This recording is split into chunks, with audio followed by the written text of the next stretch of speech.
شروع کرتی ہوں اللہ کے نام سے جو بے انتہا مہربان نہایت رحم فرمانے والا ہے۔ علم کیا نہیں، نشرح ہم نے کھول دیا، لکا آپ کے لیے، صدرک سینہ آپ کا، ووضعنا اور اتار دیا ہم نے، عنکا آپ سے، وزرک بوجھ آپ کا، الذی وہ جس نے، انقضا توڑ دی تھی، ظہرک کمر آپ کی، ورفعنا اور بلند کیا ہم نے، لکا آپ کے لیے، ذکرک ذکر آپ کا، فإن پس یقیناً، مع ساتھ، العسری تنگی کے، یسرا آسانی ہے، ان یقیناً، مع ساتھ، العسری تنگی کے، یسرا آسانی ہے، فإذا پس جب، فرغتا فارغ ہو جائیں آپ، فانصب تو محنت کیجئے، وإلی ربک اور طرف اپنے رب کے، فرغب پس رغبت کیجئے۔ سورۃ الانشراح جس کا ایک نام سورۃ الشرح بھی ہے اور سورۃ علم نشرح بھی، یہ تین نام عام طور پر آپ کو مختلف مصاحف میں لکھے ہوئے ملیں گے۔ تینوں میں معنی ایک ہی ہے، مکی سورت ہے، پچھلی سورت کا تتمہ ہے یعنی کمپلیشن ہے۔ بعض کے خیال میں یہ دونوں ایک ہی سورت ہے، لیکن حقیقت یہ ہے کہ دونوں الگ الگ سورتیں ہیں، سورۃ الضحیٰ اور سورۃ علم نشرح۔ سورۃ الضحیٰ میں بھی رسول اللہ صلی اللہ علیہ وسلم پر اللہ سبحانہ وتعالیٰ کے انعامات کا ذکر ہے، اور اس سورت میں بھی آپ صلی اللہ علیہ وسلم پر اللہ سبحانہ وتعالیٰ نے جو انعامات کیے، احسانات کیے، ان کا ذکر ہے۔ سورۃ الضحیٰ میں حسی انعامات، ظاہری انعامات، نظر آنے والی چیزیں، ان کا ذکر ہے، اور سورۃ الشرح میں معنوی یا نظر نہ آنے والے لیکن حقیقت میں جو اللہ سبحانہ وتعالیٰ کے انعامات ہیں جن کا ذکر آگے آئے گا آج، ان کا ذکر ہے۔ حقیقت یہ ہے کہ کوئی بھی نعمت کسی کو بھی جب ملتی ہے تو اس پر لازم ہوتا ہے کہ وہ اس کا شکر ادا کرے۔ سورۃ الضحیٰ کے آخر میں آپ صلی اللہ علیہ وسلم کو بتا دیا گیا کہ آپ شکر ادا کرنے کے لیے کیا کیا کریں۔ کیا بتایا گیا؟ فَأَمَّا الْيَتِيمَ فَلَا تَقْهَرْ وَأَمَّا السَّائِلَ فَلَا تَنْهَرْ وَأَمَّا بِنِعْمَةِ رَبِّكَ فَحَدِّثْ، کہ جس طرح آپ پر احسانات ہوئے ہیں کہ اللہ تعالیٰ نے آپ کو یتیمی کی حالت میں بہترین ٹھکانہ عطا کیا اور بہترین آپ کو علم عطا کیا، نبوت عطا کی، تو اسی طرح آپ بھی یتیم کے ساتھ احسان کریں، اور جو سوالی کوئی آئے، علم کا سوالی یا مال کا سوالی، اس کے ساتھ نرمی کا سلوک کریں، اس کو ڈانٹے نہیں۔ یعنی آپ صلی اللہ علیہ وسلم کو دی جانے والی نعمتوں اور احسانات کا شکر ادا کرنے کا طریقہ بتایا جا رہا ہے، جیسی نعمتیں ویسا ہی شکر، اسی کی قسم کا شکر۔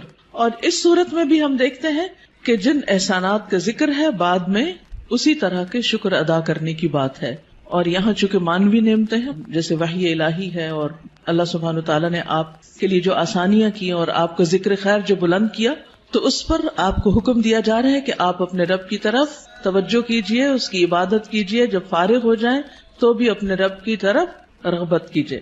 انسان جب کسی بھی نعمت کا شکر ادا کرتا ہے تو اللہ تعالیٰ کا وعدہ ہے کہ وہ اس نعمت کو بڑھا دیتا ہے اور زیادہ عطا کرتا ہے۔ ہمیں بھی اللہ تعالیٰ نے مختلف طرح کی نعمتیں اور ٹیلنٹس دے رکھے ہیں، بعض اوقات ہم اپنے ان ٹیلنٹس کو فل کیپیسٹی میں استعمال نہیں کرتے، نتیجہ کیا ہوتا ہے؟ ہماری صلاحیتوں کو زنگ لگ جاتا ہے۔ لیکن جتنا زیادہ ہم ان کو استعمال کرنے لگتے ہیں، جتنا زیادہ ہم ان کو دینے لگتے ہیں، اور خاص طور پر اگر کوئی شخص دین کی دعوت دینے والا ہو یا تعلیم دینے والا ہو، تو ایک استاد یا ایک داعی جتنا زیادہ اپنے مدعو کے ساتھ یا اپنے طالب علم کے ساتھ، اسٹوڈنٹ کے ساتھ محنت کرتا ہے، اس کے لیے قربانی کرتا ہے، اس کو سکھانے کی اور اس کو دینے کی کوشش کرتا ہے، تو اس کا علم اور تجربہ اتنا زیادہ بڑھتا چلا جاتا ہے۔ نہ صرف یہ کہ علم اور تجربہ بڑھتا ہے، بلکہ شاگردوں کے دل میں اس کے لیے محبت اور اس کے لیے رسپیکٹ اور اس کی قدر کا جذبہ بھی اسی طرح بڑھتا ہے۔ ہم سب بھی اپنے اپنے وقت میں طالب علم رہے، اور ہم سب جانتے ہیں کہ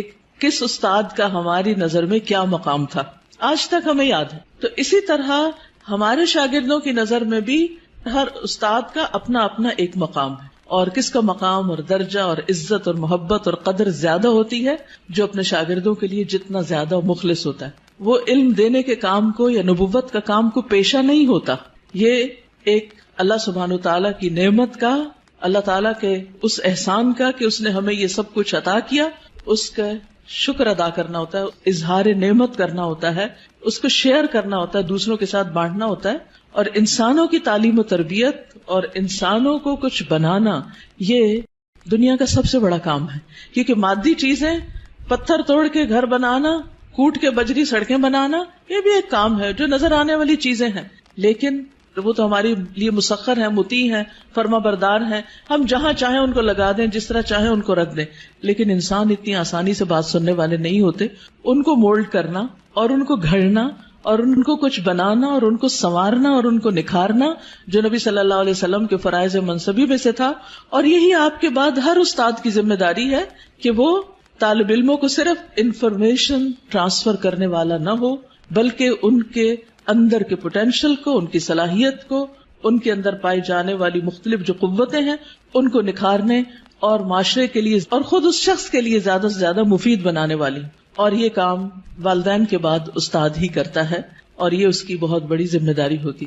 تو اس پس منظر کو سامنے رکھتے ہوئے ہم اس سورت کا انشاءاللہ مطالعہ کریں گے کہ ہمیں کیا کرنا ہے. سوال یہ پیدا ہوتا ہے کہ کیا یہ احکامات جو اس سورت کے اندر آئے ہیں صرف نبی صلی اللہ علیہ وسلم کے لیے خاص ہیں یا اس کے بعد ان لوگوں کے لیے بھی جو آپ کے طریقے پر چلنے والے ہوں اور آپ ہی کے کام کو آگے لے کر بڑھنے والے ہوں. تو حقیقت یہ ہے کہ یہ سب کے لیے ہیں، آپ کے لیے خاص اور ہمارے لیے عمومی طور پر. تو آئیے دیکھتے ہیں سورت کو. اللہ سبحانہ تعالیٰ فرماتے ہیں الم نشرح لک صدرک. الم کیا نہیں سوالیہ انداز ہے اور یہ یقیناً کے معنوں میں ہے، قد کے معنوں میں. نشرح ہم نے کھول دیا. شرح کا لفظ ہوتا ہے کسی چیز کو چھوٹے چھوٹے ٹکڑے کر کے، جیسے گوشت ہے تو گوشت کے چھوٹے چھوٹے سلائسز کرنا، اس کو کاٹنا. تشریح سرجری کے لیے بھی آتا ہے. الم نشرح کیا ہم نے کھول نہیں دیا، لکا آپ کے لیے، آپ کی خاطر، کیا صدرک آپ کا سینہ، کیا ہم نے آپ کی خاطر، آپ کے لیے آپ کا سینہ کھول نہیں دیا، آپ کے دل کی تنگی کو دور نہیں کر دیا. اگر دیکھا جائے تو دنیا میں پائی جانے والی نعمتوں میں سے سب سے بڑی نعمت یہ ہے کہ انسان کو شرح صدر، سینے کی وسعت، دل کی وسعت، دل کا اطمینان نصیب ہو. ڈپریشن کیا ہے؟ دل کا گھٹنا، سینے کا تنگ ہونا، اندر کی تنگی، شح، بخل، انسان کے اندر کی ایسی کیفیات کہ نہ وہ اپنے سے راضی اور خوش اور نہ کسی اور سے. اللہ سبحانہ وتعالیٰ نے ہمارے دل کو ہر چیز سے مختلف بنایا ہے. باقی جتنی بھی چیزیں ہیں ان میں جب ہم کچھ ڈالتے ہیں تو وہ بھر جاتی ہیں، تنگ ہو جاتی ہیں. لیکن دل اگر نرم ہو تو اس میں جتنی بھی علم اور حکمت اور خیر کی چیزیں ڈالی جائیں وہ اتنا ہی زیادہ وسیع ہوتا چلا جاتا ہے، اتنا ہی زیادہ کھلتا چلا جاتا ہے، اتنا ہی اس میں انبساط آتا ہے، اتنی ہی زیادہ اس میں خوشی اور اطمینان آتا ہے. تو یہ ایک بہت بڑی نعمت ہے اور یہ مانوی نعمت ہوتی ہے، ٹینجیبل نہیں ہوتی کہ آپ چھو کے دیکھ سکیں کہ کیا ہے. پچھلی صورت میں ٹینجیبل نعمتیں تھیں لیکن یہاں مانوی نعمتوں کا ذکر ہے. الم نشرح لک صدرک کیا ہم نے آپ کے لیے آپ کا سینہ کھول نہیں دیا. جب سینہ کھلتا ہے تو مشکل سے مشکل، پیچیدہ سے پیچیدہ اور کمپلیکیٹڈ معاملات سمجھ میں آنے لگتے ہیں. انسان چیزوں کی تہ تک پہنچنے لگتا ہے، اس کو گہرائی نصیب ہوتی ہے، اس میں وزڈم آتی ہے، اس میں ڈیپتھ آتی ہے اور انسان دور تک سوچنے لگتا ہے. ابراہیم علیہ السلام کا ویژن آپ دیکھیں کہ انہوں نے نبی صلی اللہ علیہ وسلم کے بھیجے جانے کے لیے دعا کی تھی 2500 سال پہلے. وہ کیسے؟ ان کو یہ ضرورت کیوں محسوس ہو گئی اور انہوں نے اپنی دعا میں یہ دعا کیوں شامل کی کہ اللہ ان کے اندر سے ایک شخص ایسا اٹھانا جو ان کی تعلیم و تربیت کرے. ہم ایسی بات کیوں نہیں سوچتے؟ ہمیں ایسے خواب کیوں نہیں نظر آتے؟ اس لیے کہ ہم صرف اپنی ہی ذات کے گرد گھومتے ہیں. سیلفش، دل چھوٹا ہے، نظر کوتا ہے، تنگ ہے، شارٹ سائٹڈ ہے، دور کی چیزوں کو نہیں دیکھ پاتے، صرف قریب کے فائدوں کو دیکھتے ہیں. آج مجھے کیا مل رہا ہے ہم اس کو دیکھتے ہیں، کل میری کوششوں کا صلہ کیا نکلے گا، کیا ملے گا مجھے، اس کی طرف ہماری نگاہ نہیں جاتی. لہٰذا جو لوگ شارٹ ٹرم گولز کے لیے کام کرتے ہیں وہ کوئی بڑا کام کبھی بھی نہیں کر سکتے، اور جو لوگ دور تک سوچتے ہیں اور وہ وہی سوچتے ہیں جن کے اندر وسعت ہوتی، جن کا دل بڑا ہوتا ہے، جن کی نگاہ دور تک دیکھتی. تو الم نشرح لک صدرک کیا ہم نے آپ کے لیے آپ کا سینہ کھول نہیں دیا.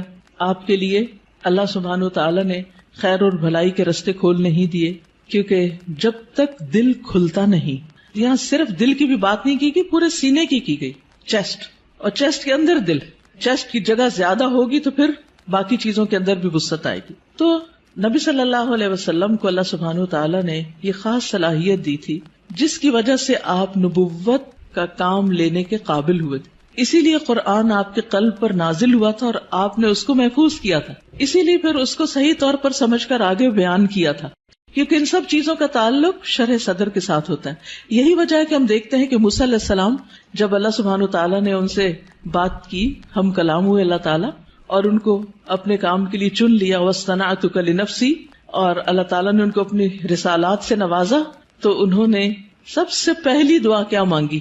رب اشرح لی صدری ویسر لی امری واحلل عقدۃ من لسانی یفقہوا قولی، کہ اللہ میرا سینہ کھول دے، یہ ساری بات مجھے بھی سمجھ آئے اور دوسروں کو بھی سمجھ آئے، اور میرا کام آسان کر دے، اور میری زبان کی گرہ کھول دے تاکہ لوگ بات سمجھ سکیں، اور مجھے میرے گھر والوں میں سے ایک مددگار میرے بھائی ہارون کو عطا کر. تو بہرحال اللہ سبحانہ وتعالی جس کے ساتھ بھلائی کا ارادہ کرتا ہے، من یرد اللہ بہ خیرا یفقہہ فی الدین، اور پھر افمن شرح اللہ صدرہ، کیا بھلا وہ جس کا سینہ اللہ نے کھول دیا، فہو علی نور من ربہ، اور وہ اپنے رب کی طرف سے ایک نور پر ہو. تو جس کا سینہ اللہ تعالیٰ کھول دے، اور خصوصاً جس کو اللہ ہدایت دینا چاہتا ہے، صحیح راستہ دکھانا چاہتا ہے، تو اس کے بارے میں کیا فرمایا؟ من یرد ان یہدیہ یشرح صدرہ للاسلام، جس کو اللہ ہدایت دینا چاہتا ہے اس کا سینہ اسلام کے لیے کھول دیتا ہے، اس کو وسعت عطا کر دیتا ہے، اس کے دل میں پھر اسلام کی محبت پیدا ہو جاتی، وہ اس کے لیے کچھ کرنا چاہتا ہے. اور ساری قربانیاں اس کے بعد ہی ہوتی ہیں جب انسان کا سینہ کھل جاتا ہے. اور پھر آپ دیکھیں کہ سینہ تنگ کب ہوتا ہے، دل تنگ کب ہوتا ہے؟ جب لوگ ہم پہ باتیں کرتے ہیں، جب لوگ ہمیں ہرٹ کرتے ہیں، تو پھر ان کی طرف سے ہمارا دل تنگ ہو جاتا، پھر ہم معاف نہیں کر سکتے، پھر ہم اپنے دل میں حسد اور بغض اور ان چیزوں کو بھر لیتے ہیں، پھر ہم ان لوگوں کے ساتھ خیر اور بھلائی نہیں کر سکتے. لیکن آپ دیکھیے کہ پیغمبروں کو لوگوں نے کون سا لقب ہے جو نہیں دیا، ساحر، کاہن، مجنون، شاعر، نہ جانے کیا کچھ، لیکن کیا انہوں نے ان باتوں کو دل میں رکھا اور لوگوں سے انتقام لیے اور جوابی کارروائیاں کی، یا ان کو معاف کر کے پھر بھی ان کی ہدایت کی دعائیں کرتے رہے؟ جنہوں نے پتھر مارے طائف کے سفر پر، آپ نے ان کے لیے کیا کیا؟ ان کے لیے بھی دعائیں کی. ہر موقع پر نہ صرف یہ کہ نبی صلی اللہ علیہ وسلم نے، بلکہ باقی پیغمبروں میں. آج بھی جو شخص واقعی سچے دل سے اسلام کی خدمت کرنا چاہتا ہے، یعنی جس کے دل میں اسلام کی خدمت کا جذبہ ہے، اسے لازمی طور پر اپنے دل کی وسعت کے لیے دعا کرنی، اسے اپنے دل کو کھلا کرنا ہوگا، اسے لوگوں کو معاف کرنا ہوگا، اسے لوگوں کی غلطیوں سے درگزر کرنا ہوگا. اس کے علاوہ بعض لوگوں نے اس کا یہ معنی بھی بیان کیا ہے کہ نبی صلی اللہ علیہ وسلم کا شق صدر کیا گیا تھا، آپ کے سینے کو واقعی لٹرلی کھولا گیا تھا 2 مرتبہ، ایک دفعہ بچپن میں اور ایک دفعہ بڑے ہو کر معراج کے موقع پر. اور اس میں کیا ہوا تھا کہ آپ صلی اللہ علیہ وسلم کے پاس جبریل آئے، انہوں نے آپ کا سینہ کھولا، ساتھ ان کے سونے کا پیالہ تھا جس میں زمزم کا پانی تھا، آپ کا دل نکالا گیا اور پھر اسے زمزم کے پانی سے دھویا گیا اور واپس اس میں ایمان اور حکمت بھر کے اندر رکھ دیا گیا. تو لٹرلی بھی آپ کے سینے کو کھول کر آپ کو، یعنی کہ آپ کے دل کو صاف کر دیا گیا، اور اس میں کسی کے لیے کسی طرح کبھی کوئی حسد، بغض اور کوئی بھی چیز باقی نہ رہی.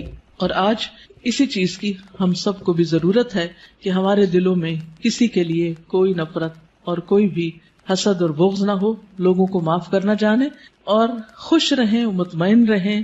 ایسے ہی دلوں کے اندر ایمان آتا ہے، ایمان بڑھتا ہے، ایمان کی زینت ہوتی ہے، اور پھر ایسے ہی لوگوں کو ہدایت ملتی ہے، حق کی معرفت ملتی ہے. تو الم نشرح لک صدرک، جب سینہ کھلتا ہے تو انسان تقدیر پر بھی راضی ہو جاتا ہے. انسان چھوٹی چھوٹی باتوں کو لے کے بیٹھ نہیں جاتا، انسان اپنے وقت کو ضائع نہیں کرتا، انسان تقدیر پر راضی ہو جاتا ہے. انسان کا پھر عبادت میں دل لگتا ہے، عبادت کی طرف لپکتا ہے، عبادت کی طرف دوڑتا ہے. نماز پھر قرۃ عین لگتی ہے، آنکھوں کی ٹھنڈک لگتی، نماز پھر بوجھ نہیں لگتی، اللہ تعالیٰ کے کسی بھی حکم کو اپنانا مشکل نہیں لگتا. اور یہ صرف اس وقت ہوتا ہے جب انسان کا سینہ کھل جاتا ہے. الم نشرح لک صدرک، اور پھر کوئی بات سمجھنے میں رکاوٹ نہیں آتی. انسان بنا کہے دوسروں کی باتیں سمجھنے لگتا ہے، اسے دوسروں کی ضروریات نظر آنے لگتی ہیں، وہ دوسروں کی کیئر کرنے لگتا ہے. دوسری نعمت جس کا ذکر کیا گیا، وَوَضَعْنَا عَنْكَ وِزْرَكَ، اور ہم نے اٹھا دیا آپ سے، ہٹا دیا آپ سے، وزرک آپ کا بوجھ. وضع ان کا مطلب ہوتا ہے کسی چیز کو اٹھا لینا، اور وزر کہتے ہیں بھاری بوجھ کو. اور وزر قرآن مجید میں گناہ کے معنی میں بھی آتا ہے، ذنب کے معنی میں بھی۔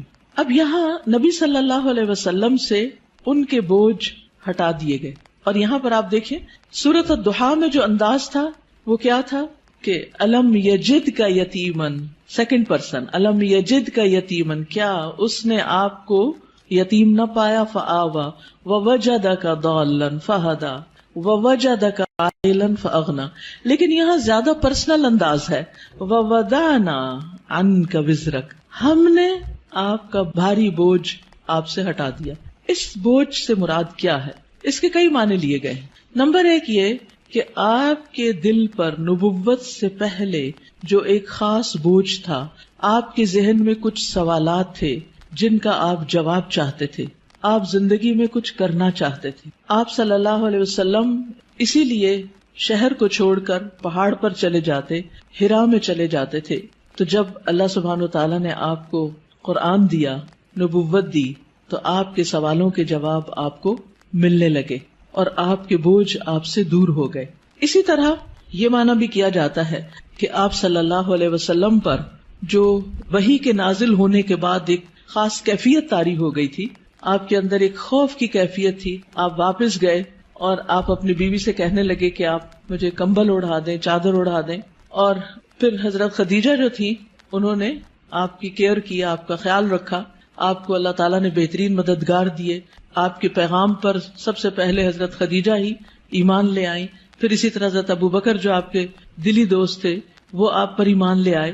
تو یہ جو وحی کی کیفیت تھی اور یہ جو فرشتے کو دیکھ کر آپ پر ایک خوف اور ایک بوجھ پڑ گیا اور آپ پر ایک پریشانی آ گئی، اور پھر کچھ عرصے کے لیے جیسے وحی کا سلسلہ منقطع بھی ہوا، اس میں بھی آپ پر پریشانی آئی، تو اللہ سبحانہ تعالیٰ نے وہ سارے بوجھ آپ سے ہٹا دیے، وہ پریشانیاں آپ کی دور کر دی۔ اسی طرح یہ معنی بھی کیا جاتا ہے کہ نبوت سے پہلے کے 40 سال جو آپ کے اللہ تعالیٰ کی عبادت میں نہیں گزرے تھے، جس کا آپ کو ملال تھا، تو وہ کیفیت بھی آپ سے دور کر دی گئی۔ پھر اسی طرح یہ معنی بھی کیا گیا ہے کہ خلاف اولا جو کام آپ سے ہوئے، خلاف اولا کا مطلب یہ ہوتا ہے کہ پیغمبر کا درجہ اور مقام بہت بڑا ہوتا ہے۔ جیسے ایک مقولہ ہے نا کہ حسنات الابرار سیئات المقربین، جو نیک لوگوں کی نیکیاں ہوتی ہیں وہ مقربین کے غلطیاں شمار ہوتی ہیں، یعنی جو اللہ کے خاص اور مقرب بندے ہوتے ہیں ان کے لیے سٹینڈرڈ بہت ہائی ہے کہ ان کا اخلاق بھی عظیم ترین ہو اور ان سے چھوٹا سا بھی کوئی قصور کوتاہی کمی بیشی نہ ہو۔ لیکن نبی صلی اللہ علیہ وسلم انسان بھی تھے، جیسے عبس وتولی میں آیا کہ ایک شخص آپ کے پاس آیا کچھ پوچھنے کے لیے، آپ نے تھوڑی سی اس سے بے رخی برتی، تو یہ بے رخی کیا تھی؟ یہ اللہ سبحانہ وتعالیٰ کی نگاہ میں ایک قصور تھا آپ کا، تو وزر کا معنی قصور بھی کیا گیا ہے۔ تو اللہ تعالیٰ نے وہ بھی آپ کا اگلے پچھلے سب قصور معاف کر دیے اور آپ کے بوجھ آپ سے ہٹا دیے۔ وَوَضَعْنَا عَنْكَ وِزْرَكَ الَّذِي أَنْقَضَ ظَهْرَكَ، وہ جس نے آپ کی کمر توڑ دی، یعنی آپ کو جس کا بہت زیادہ بوجھ محسوس ہوتا تھا۔ نقیض ہوتا ہے کسی چیز کو اس طرح توڑنا کہ اس میں سے کڑکڑانے کی آواز ہو، یعنی کڑکڑاہٹ، جیسے چارپائی کے اوپر اگر زیادہ لوگ بیٹھ جائیں تو کیا ہوتا ہے، یا کبھی کرسی کے اوپر کوئی بھاری شخص بیٹھ جائے تو اس کے اندر سے جو آواز نکلتی ہے نا، تو وہ کیا کہلاتی ہے؟ نقیض کہلاتی ہے۔ تو انقض ظہرک، یعنی جس نے آپ کی پیٹھ کو بوجھل کر دیا تھا، آپ کے اوپر ایسی ذمہ داری آ پڑی تھی کہ آپ اس کی وجہ سے بہت دبے ہوئے یا آپ بہت اس کی وجہ سے بوجھل محسوس کر رہے تھے، تو اللہ سبحانہ تعالیٰ نے وہ بھی آپ سے دور کر دیا۔ وَرَفَعْنَا لَكَ ذِكْرَكَ، اور آپ کا ذکر خیر بلند کر دیا، یعنی آپ کو شہرت عطا کی، آپ کو بلندی عطا کی، نہ صرف یہ کہ آپ کو بلکہ آپ کے ذکر کو، یعنی آپ کے نام کو، آپ کے مقام کو، آپ کے درجے کو بہت بلندی ملی۔ اور اس کے لیے ایک حدیث میں آتا ہے کہ نبی صلی اللہ علیہ وسلم نے فرمایا کہ جبریل علیہ السلام میرے پاس آئے اور کہا کہ آپ کا رب کریم پوچھتا ہے کہ آپ کیا جانتے ہیں کہ میں نے آپ کے ذکر کو کس طرح بلند کیا ہے؟ رفعنا لک ذکرک کیسے ہوا؟ میں نے جواب دیا کہ اس حقیقت کو اللہ تعالیٰ ہی بہتر جانتے ہیں۔ تو اللہ تعالیٰ نے فرمایا کہ آپ کے ذکر کی بلندی کی کیفیت یہ ہے کہ جہاں میرا ذکر کیا جائے گا وہاں آپ کا بھی ذکر کیا جائے گا، یعنی نبی صلی اللہ علیہ وسلم کا ذکر بھی۔ اور اسی لیے ہم دیکھتے ہیں کہ جب ایک شخص مسلمان ہوتا ہے تو کیا پڑھتا ہے؟ لا الہ الا اللہ اور محمد الرسول اللہ، یعنی اسلام میں انٹر ہونے کے لیے جو کلمہ پڑھا جاتا ہے. اسی طرح اشہد ان لا الہ الا اللہ و اشہد ان محمدن عبدہ و رسولہ.